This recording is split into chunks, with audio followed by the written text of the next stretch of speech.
In today's episode, we have Kevin Miller joining us to share his story of going from buying businesses that were on growth trajectories, but then seeing them falter, to 3Xing his current business and putting it into a 10X growth trajectory. We cover the 5-part framework that enabled him to find more business success, but also what allowed him to show up in a better way for his girlfriend, for his friends, and most importantly, for himself. The topics we covered were 1, his unique process to make things that used to seem really difficult much less, which was a very insightful and a unique perspective that I'd never thought about. The difference between people who don't like where they are versus the people that are actually willing to do something about it. What gave him permission to change and to actually get help. Finally, we also talked about the bacon people, as he called them, and how you can create an environment where the baseline is higher than your old peaks. It was a really impactful episode filled with gems and golden nuggets, and I really want to say thank you again for Kevin for doing it. A lot of lessons learned. Hope you enjoy, guys.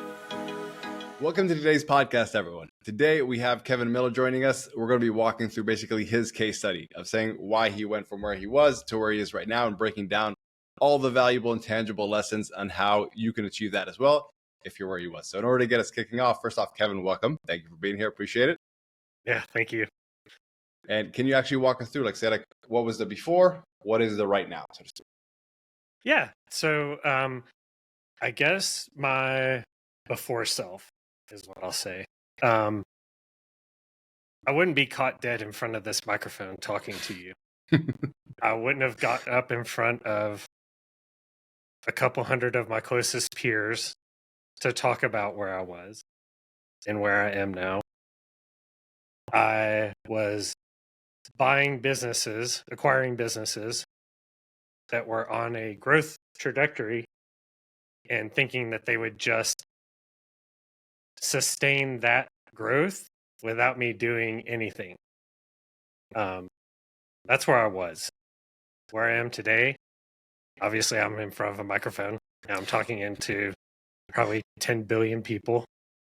I've been on stage talking to my closest peers, opening up about myself. I've taken a business I recently acquired just before the arena. I've 3X'd it on trajectory to 10X it above the 3X just in this year. So that's it. It's big stuff, man. Yeah. Awesome. Oh, dude, it's and huge. Can you share on a personal level as well? Like the before and after. You kind of alluded to it with I would never speak on the mic, and I actually got to talk about that because for me, that was a changing point in you. But that's at a personal level.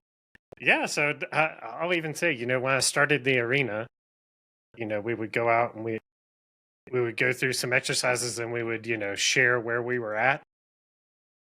I would almost try to hide under the desk because I did not want to talk. That was not who I was. I didn't feel comfortable, kind of stemming as we worked through things, stemming back to childhood, or my early teenage years, things that happened then. And now I'm to the point where it's I realize, me talking to people, there are so many people that were in the same boat as me, right? That don't feel comfortable, or, they said something stupid in the past and people razz them for it. And that really made a mark.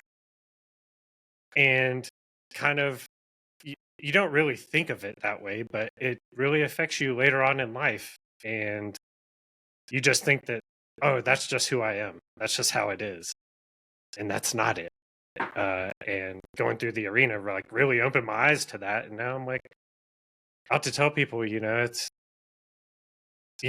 talk about what's going on in life. And, just because you think that's just how it is, that's not it. That's not how it is. It doesn't have. That's not how it has to be, right? Yeah. So question for you on that: do you think? Because I noticed a very significant change from week 1 and 2 of the arena, to week 5 and 6. 1 and 2, you would either be the last to go, or it'd be Kevin, you need to go, before we finish up. And week 5 to 6, you were going first. Sorry, I didn't even get to that part. Yeah, it's but what do you think caused that change? Like what was it seeing the other people and recognizing, oh, this is not my problem, this is the problem, so it's okay, nothing's wrong with me, everything's gone through that, so let me go? Or what was it for you that enabled that change? Because it was such a massive one. You It know was the what? most extreme change I've seen, like in all the arenas. I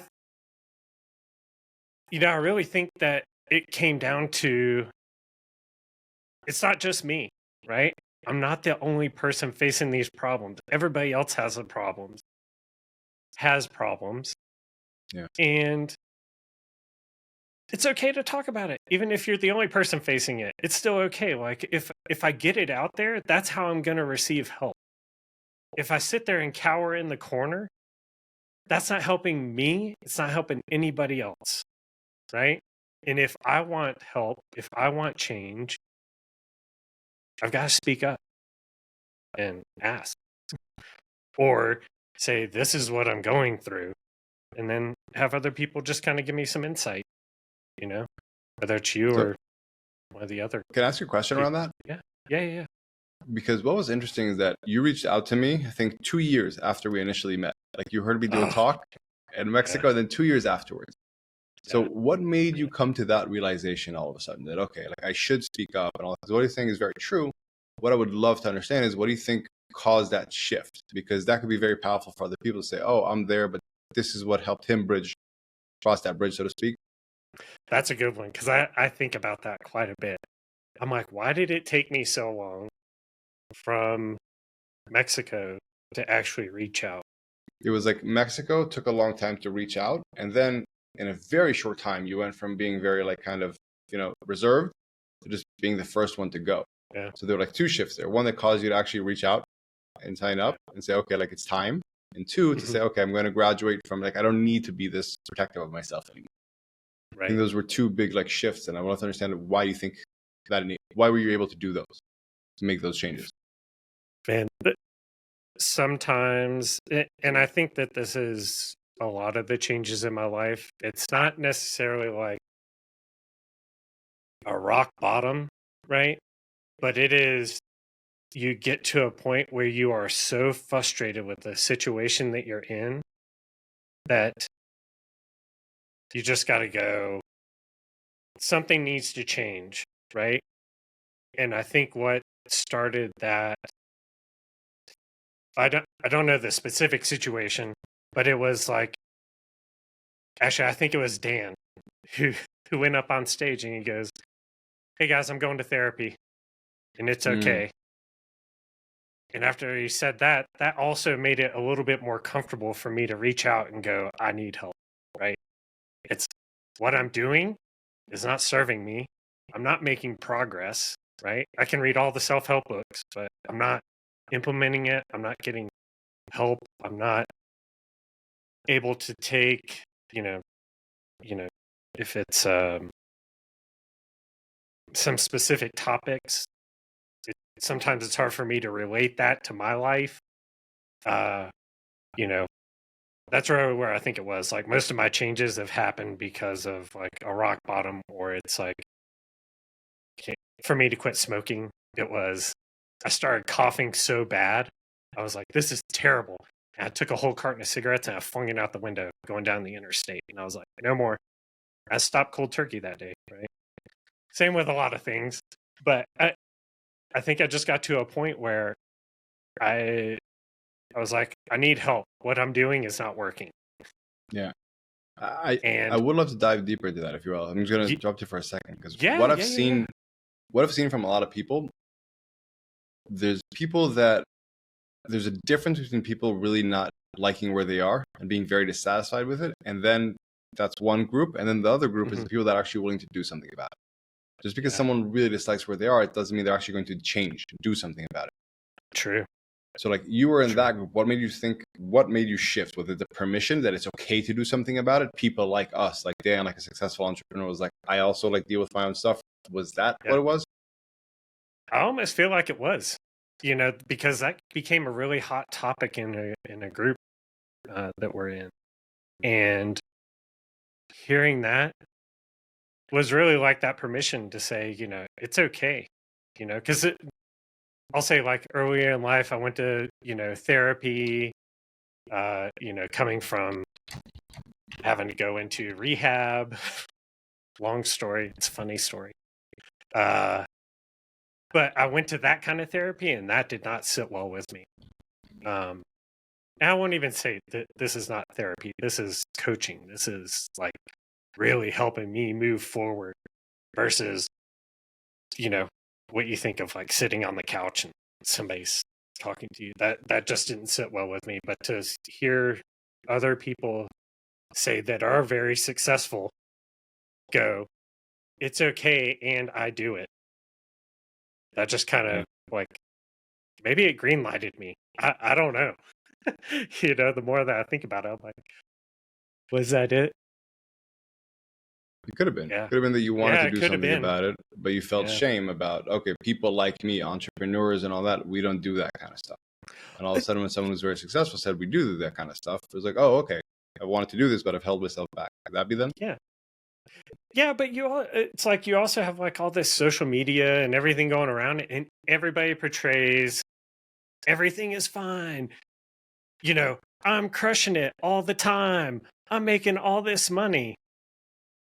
But you don't get to see the other 90% of that where it's tough, it's hard. They're actually not doing that well. It's an inflated number, and you always feel like, God, I'm so far down the rung. There must be something wrong with me, right? And but it's not something wrong with you. It's like just something like you just got to think about things different. Somebody's got to give you a different perspective. Really give you the hard truth, right? Yeah. Which is, whenever we're talking, you're like, do I have permission to tell you something straight, Kevin? Those are always, whenever that is, it's like, all right, what are you about to tell me? Because I need to write this down. This is something that I need to hear that other people aren't willing to tell me. And that was one of the reasons that that would have been another reason that I joined. It's like it's straight talk. It's what you need to hear. So, question about that. Yeah. What's been very noticeable from my end is like how willing you are to keep venturing outside of your old comfort zones. Whether it's through that, just like saying the straight truth, or even at the elite event, just doing the Muay Thai, which was completely like a brand new thing to you. And then from there, joining a kickboxing gym and like going all in. Like, what do you think has enabled you to do that more and more and more and more? To go out of it? Because you've changed from this old version of Kevin to this new version of Kevin. So what do you think has enabled you to step out of the old version of Kevin, even though it was familiar, comfortable, whatever it may be? I almost feel like it was the work that we did in the arena, right? Okay. Me going through, or not necessarily, it wasn't like a topic that we hit, but it was something that I started noticing where, I'm probably feeling inadequate to do whatever it is, right? Muay Thai. But also having like, I don't know, these like stupid negative thoughts in my head of like, okay, take for instance CrossFit, right? Everybody's favorite pastime. And I don't even know why I did this. I would just be like, it's a bunch of meatheads, right? All they want to do is sit around, eat bacon, and lift weights, whatever, and do some shit for like 60 minutes. I don't know, right? And I had this thought in my head, and that's it. But then, like, where I get to the point where it's like, Kevin, you need to like actually be open and listen to what other people have to say, and it's and why they do certain things and do different experiences, just because just what you think you see on the outside is not necessarily how it is. And you go into the CrossFit gym and you're like, these are the nicest people in the world. I want to hug them every time I walk into the gym. It's just like a great place. And, I don't know, man. It's, right there along with road rage. It's like just these things I picked up. It's like I get mad when somebody cut me off. It's like, maybe they didn't see me. Maybe they had a kid crying. Maybe, somebody that they love is in the hospital and they're just trying to get the hospital. You don't know what their situation is. And like to get worked up, to raise my own blood pressure, to do all that, It's not where I wanted to be. Yeah. I'll say this one. This And is then really, really realizing how interesting. much it's affecting everybody around me too. Like that was a huge game changer. To see how it was affecting my girlfriend, like that's just, it was like almost heartbreaking when I sat down to think about it. Yeah. I was just like, what am I doing? This is not who I want to be to her or to anybody else, my friends. This is crazy. Like, and it just was the way that I was carrying myself, the way that I would speak, jump to conclusions, whatever. That really didn't answer your question. So. No, it did. It did in a very interesting way. Okay. Yeah, so I'll say Okay. this. First off, you had a big motive of who am I and how am I showing up for the people that I care about. Yeah. But what's really interesting is that most people, when they step outside their comfort zone, it's a decision of like, I want to just be tougher or whatever it may be, or I want to be a better version of myself. Mhm. And you're saying what actually helped you step outside your comfort zone was reassessing why some of those things that are outside of it seem uncomfortable. Sorry. Like the CrossFit, I thought they'd be very uncomfortable because I thought these guys, I don't know why you assume they'd all eat bacon. Like I can assume the meathead things that I can understand, the bacon I don't fully understand. But I think I was going like down the keto route or, you know, whatever. Yeah. Just like, this is just a bunch of bacon eaters. Yeah, and I think that's the really interesting thing that's something I've never really heard before. That the reason you were able to step outside of your comfort zone wasn't because you said, okay, I'm going to better myself and I'm going to do things that are uncomfortable because I recognize it's part of growth, which is a more usual route. But instead, you challenge some of your assumptions of why certain things are uncomfortable. For example, getting help. For example, going on stage. For example, going to CrossFit. For example, the road race. And like once you were able to challenge those things, they weren't uncomfortable anymore. You basically just grew your comfort zone, which is really pretty wild. See, it's this type of insight because this is not how my mind works, right? It's, you know, if I say something or, you know, whatever it is, and just like working with you, Itamar, is like, I literally would just want to have Itamar AI on my shoulder to be like, oh, Kevin. We're trying to build it, by the way. We are trying to build it. So it's so insightful to hear, to have the other perspective, right? And to kind of help me think along the lines of why am I doing something, you know? So, yeah.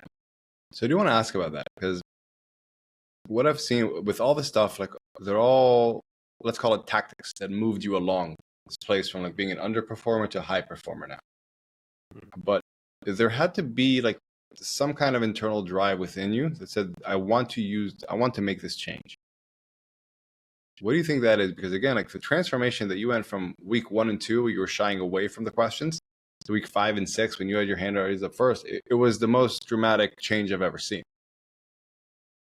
And like the fact that even like now the elite, like, you know, like you just keep making jokes all the time. You're like one of the guys that's at the center of it, which is great. You had a lot of color to it. Like it was never something I would have assumed that you had this giant sense of humor and this like phenomenal personality when I had met you in Mexico. But there was something in you that kind of wanted to have that growth. What do you think that was? I kind of keep going back to what I was doing was not serving me, right? I was overweight. I was not excelling in business. Maybe sometimes, you know, some of my accomplishments in life were really lucky, right? Yeah. Investing in Bitcoin really early, and so now you feel like you're the freaking man because you did really well with that. But it was an educated guess to do, and I don't think that served me very well. Yeah, I just wanted to be a better person, and I just knew what I was doing was not doing it, right? Yeah.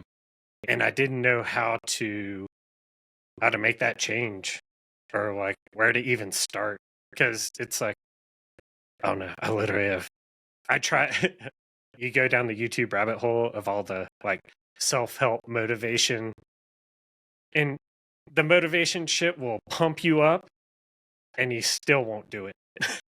Right? It takes something different. So what was that for you? What was that different thing for you that actually enabled you to take action? It wasn't the motivation. So what do you think it was?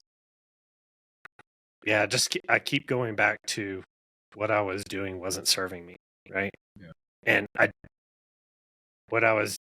needed to try something different. I needed to do something different. And the approach that you were offering was not what everybody else was doing. So I was like, let me try this, because I don't know what else to do. I don't know where else to go. It's, and I wasn't the person to go and post about it in a forum or, whatever, ask for help out loud. I was like, let me try this, because this is I've seen results and I know the people that have gotten results. And then it came down to the work that we did, right? Yeah. In the So, arena, question asking the about harder that. questions. Yeah. Yeah, before we got to the work, because I'm really curious about this tipping point. Yeah. Because I remember you saying like you never made such a big investment in yourself before, and you were like, "What the hell?" Oh, dude. Yeah, they came up in a call the other night. It's like you saw the number and you're like, "Oh shit." Yeah, That's but expensive. what made you say, "Okay, it is expensive," but you were like, Yeah. "Okay, but I'm still going to do it." Like again, like what I notice in you though, what I respect so much, and like why I also like invited you to the elite after the arena, I was like, he recognizes something could be challenging, but he said like I'm going to do it anyway because I know it's the right thing for me.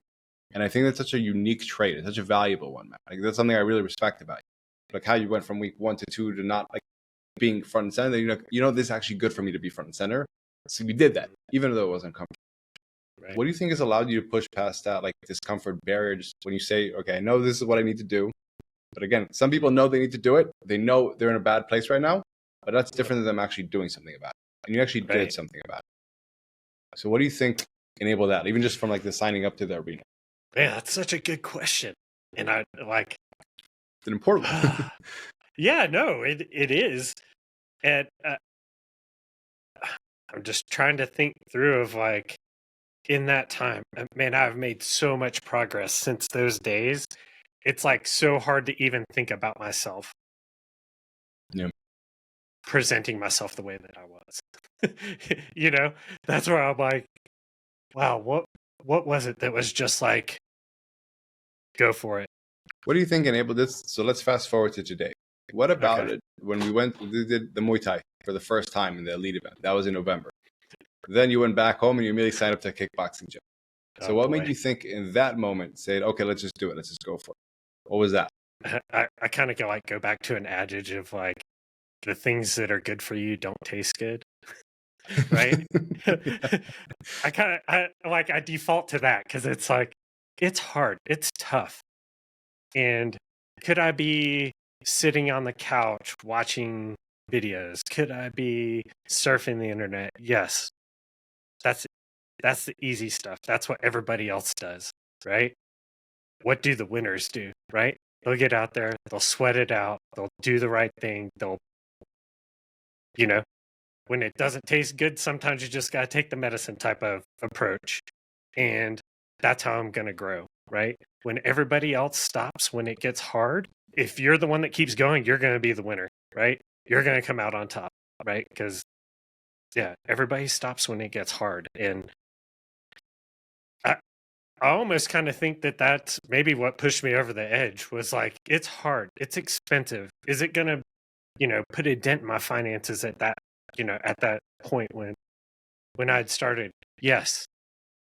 But that's what winners are doing, right? That's the people that are succeeding are doing this stuff. And like, that's who I want to be with. Yeah. That's who I want to run with.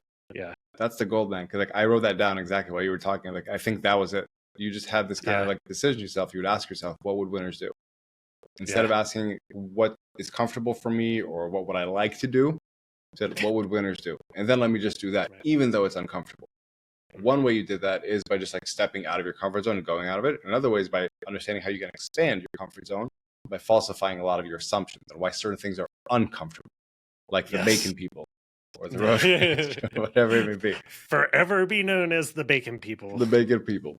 But I think it's such a powerful framework. Like when I assess you from the side, what it is that you first have like a guiding North Star. You say to yourself, what would winners do? And then you say, okay, I know I need to go in that direction.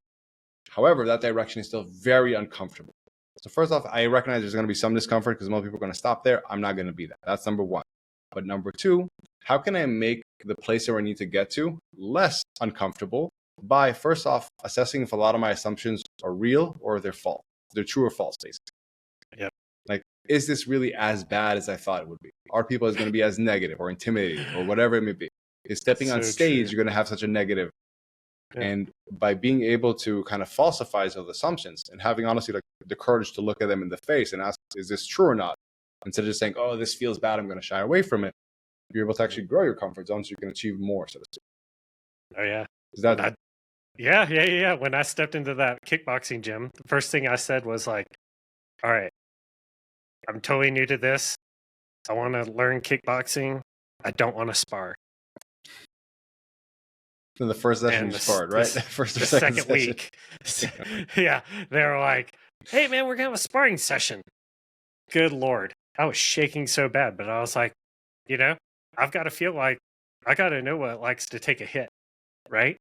Yeah. That's the only way that I'm going to get better. Like I can do all the moves, but you need to understand what it looks like to get hit, because then you understand why you're doing those moves, right? I think beyond that, it's also the recognition that you recognize that you can take a hit. Having that self-confidence that you can take a hit. And this is a great analogy for life, business, everything. I think most people, they don't venture beyond their comfort zone because they're afraid, like, what happens if I take a hit? What happens if it's a bit hard? But accruing that kind of evidence that I can take those hits, whether it's in Muay Thai, business, growth, relationships, whatever it may be, that allows you to keep pushing the envelope, so to speak. Yeah, that's you getting okay with failure, right? Yep. Failing is not, it's not, failing is not failure. Is that how it goes? Failing is not failure. Yeah, you just need to learn from your fails, right? Yeah. And then adjust. It's definitely what we get harped on that a lot, and it's still something. It's like, anytime you take a new endeavor, it's scary, and I have to think back to, it's okay to fail. Just learn from the failure, move on. Like, you're not on the world stage. You're not failing in front of everybody. You're probably failing in front of 3 people. And those 3 people want you to fail because they want you to get better.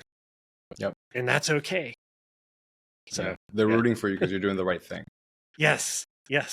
They want to see you succeed. They want to see you progress. I won't even say succeed. They want to see you progress. Right? Very well said. Yeah. So, yeah.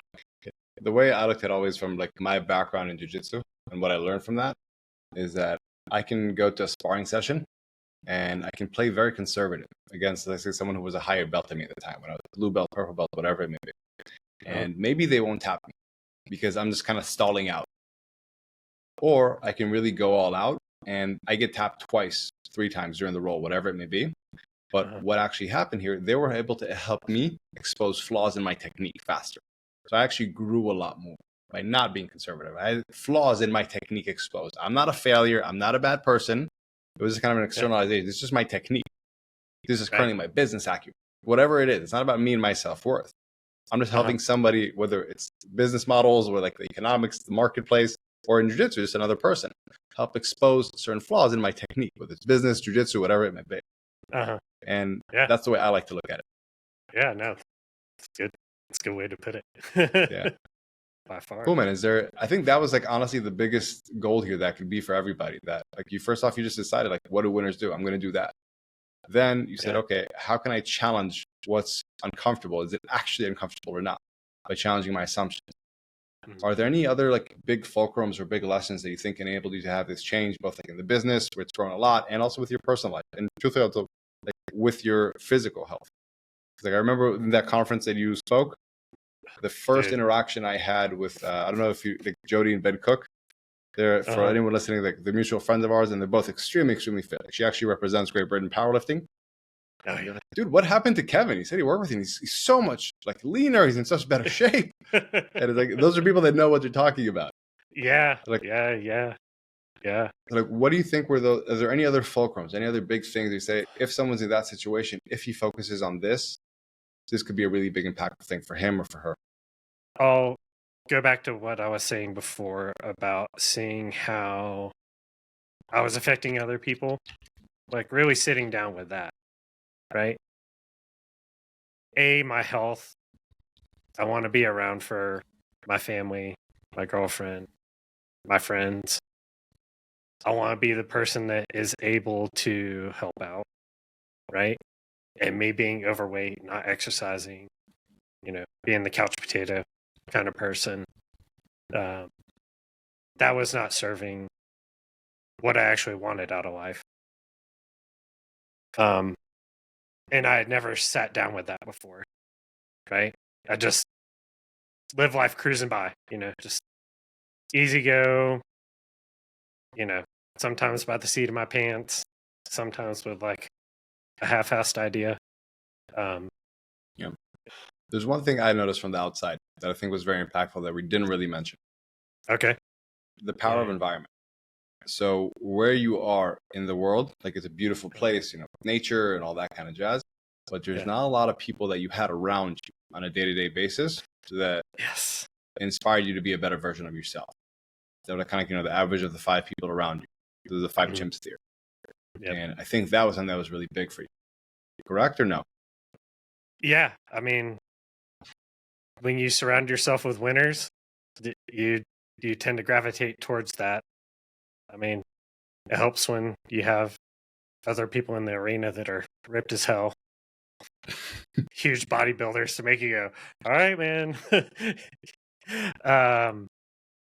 But yeah, it's this was I lived in an RV for 6 to 7 years, traveling the US, Mexico, Canada. So it was friends on and off, but really it was just me and Laura living. Then I settled down into a town. I don't have very many friends, right? It's all brand new to me. So that was a total change. I really didn't have anybody except for like online friends. And, we're not, it's just like texting back and forth. Yeah. It's not a big thing. It wasn't going into the deep stuff. Right. Exactly. Yeah. Very surface level, if that, right? Yeah. Sometimes not even touching the surface. Where now when I'm in with a group of people that they want to make a change for the better, they want to see themselves better. They want to see me better. I want to see them better. Like, it's that rising tides theory, right? Raises all ships. We're all there to just be better, right? To be winners, to really, push each other along, nudge each other along, and get going in the right direction if we get veered off. Cool, man. This is big stuff. So kind of like to summarize our conversation, what I saw like in it's called like a couple step process. Yeah. So correct me like where you see flaws here or like what I'm missing. Okay. So first off, there's that recognition like, okay, I'm not a weak individual if I want help. It's perfectly valid. Even successful entrepreneurs, very successful entrepreneurs do that. So that's okay. Oh, yeah. Then thinking, okay, like who am I actually to other people? The other people that I care about. How am I affecting those other people? Am I okay with that or am I not okay with that? And then deciding, okay, if I'm not okay with that, who do I want to be? Like you said, like, I want to be the person who can help out. Then saying, okay, like when I'm faced with a decision that's very uncomfortable, I just simply ask myself, what do winners do? And that'll usually reveal, okay, this is the path you should take, even though it's uncomfortable. Now, on top of learning that some things are going to be uncomfortable, you've kind of grown your growth zone, not by just saying, I'm going to be tougher, I'm going to get more. That's interesting. By not trying to out-motivate it, like how you said the YouTube motivation stuff didn't work. Yeah. But not by trying to motivate and be tougher, but by actually saying, how can I grow my growth zone by expanding it? Not trying to step outside of it to the very edge of my discomfort zone or my growth zone, whatever it is, but saying, how can I challenge some of the stuff here so it doesn't actually feel uncomfortable? Can I reassess what I think about the bacon people or what I think about Muay Thai or how people engage as just like driving on the road or with business or putting myself out there? And by basically reassessing your worldviews on these things, a lot of the things that felt very daunting, all of a sudden they're like, oh, actually, there's nothing really big here. This is all right. Yeah. And then finally, to kind of lock that in, it's to put yourself in an environment where the baseline is just much higher. Like the bare minimum of how to conduct yourself is much higher than before. and both in a way where like you want to change, but also the people are rooting for you. Yeah. Like it's not that anyone's trying, like the opposite. Like, people are like, dude, you gotta like come lift up with us. No one's trying to hold you down, but the opposite. When you want to see each other win. Yeah. Did I miss anything there, or is that? That was it. I think you could probably trademark and patent those steps. And This is the Kevin system. yeah, the Kevin system. There we go. No, that Cool, was man. perfect. Yeah. One thing that made me think of when you were saying that is I think about the random actions, right? And the things that I was doing or saying and realizing, and well, not realizing how it affects other people. Whether it's, even if you think you're doing a nice gesture and then realizing that it's not the right thing to do, where I thought it was funny. I'll just give the example, right? I have what I call emergency chocolate. Go to the grocery store. Laura loves chocolate. And so I have emergency chocolate just in case she runs out. So I buy it. But not realizing that was not helping her health in any way, shape, or form, right? Because I would always buy the really shitty candy, shitty chocolate. But it took sitting down and like evaluating like how I conduct myself, and actually sitting down with my girlfriend and asking her, and then to hear it come back and slap you in the face, man, I'll take you down a couple notches, make you reevaluate the way that you do things. Yeah. So yeah. Anyway, that's a big one though. So you're saying there's also kind of a hidden step there of recalibrating and being more intentional about what you do, how that serves your ultimate goals, and not just kind of like how you said earlier, flying by the seat of your pants. Yeah. And like, yeah. Like that point when you said like, what do winners do? That's what winners do. Yeah. They don't just go about life casually or randomly and hoping for great results. Right. And I think that was a step that I missed that you just put in that's really, really impactful. Because I remember that, and I think that was the big thing. You said, I'm going to be a winner. Okay, so I need to be intentional about this.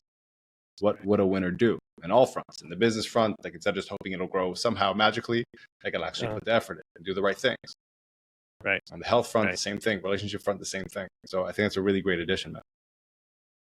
There we go. Revised. Edition 2. V2. Yeah. Cool, man. Any last thing before we go today? Because I think this was really great. I can see it helping so many people. Is there any last things you want to say or anything you want to mention?